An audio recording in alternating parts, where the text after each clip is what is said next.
the wind at various velocities of life. I have felt it as a gentle zephyr moving across my forehead and daubing up the beads of perspiration on my brow.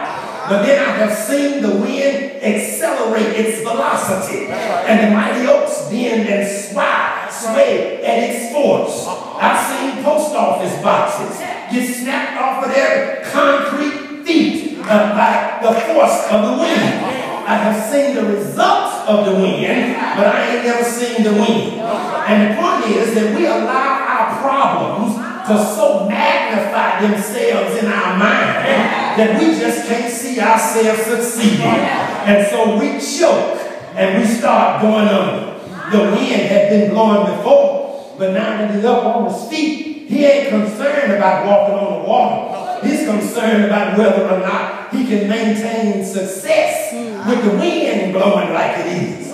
Listen, I'm trying to tell you this morning that if Jesus can get you started, Jesus can sustain you, Jesus can see you through wind or no wind, and Jesus can keep your heart and your mind and your soul focused on him.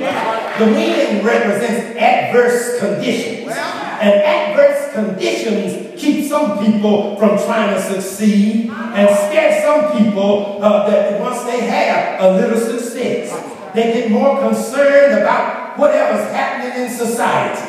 They get concerned that the economy ain't working and functioning right. And so they cut back giving on the church. They get concerned about people's opinion of them. So they forget about discipleship and they start trying to do all of this social stuff just to keep up with the Joneses. They become wind conscious instead of Jesus focused. But I'm trying to tell you that if you keep your mind on Jesus, wind or no wind, just keep your feet on the water. If you'll take one step, then Jesus will take two. I don't care how rough the ocean is. If he's holding your hand, Jesus will walk with you. And Jesus will see you through. See, that was Peter's problem. See, when he was in the boat, he wasn't concerned about Peter. Otherwise, he wouldn't have been out there trying to walk on the water. He was focused on Jesus and nothing else mattered. But he lost his focus. He took his eyes and his mind on Jesus, and so he started going down.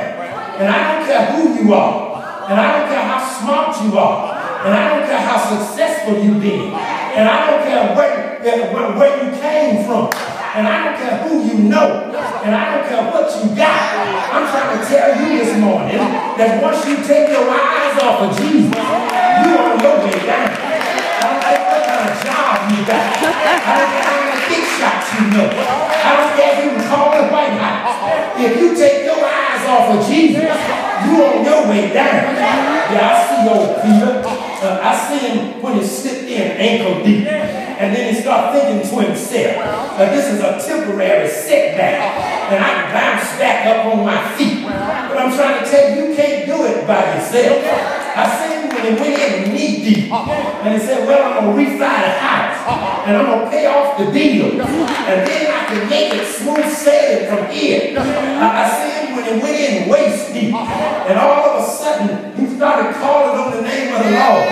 I hear him when he started praying one of them old-fashioned deacon prayers. Now, Lord, this here is Peter. I'm just your disciple. I'm just the one that you named Simon.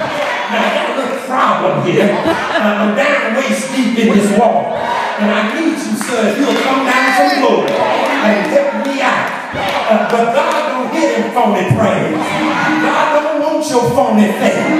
God don't want your phony faith.